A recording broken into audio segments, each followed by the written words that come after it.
Assalamu alaikum. In this video, how to replace color to white in Photoshop. First of all, click the quick selection tool, then select area, add plus the select selection and minus remove selection. Okay,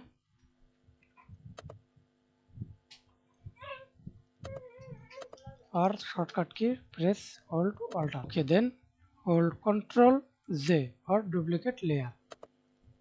Now see this duplicate layer and click the icon solid color. You can select any color.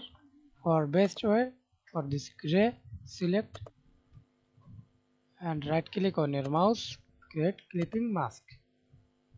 You can again select, double click, then select. Okay, normal liner toss, again double click.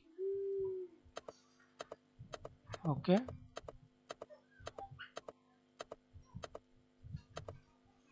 use perfectly. And you not use perfectly, use perfectly, select the layer,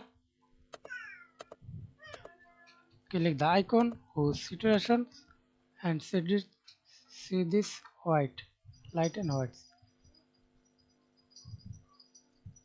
Thanks for watching video. Please subscribe to my channel, like, comment, share.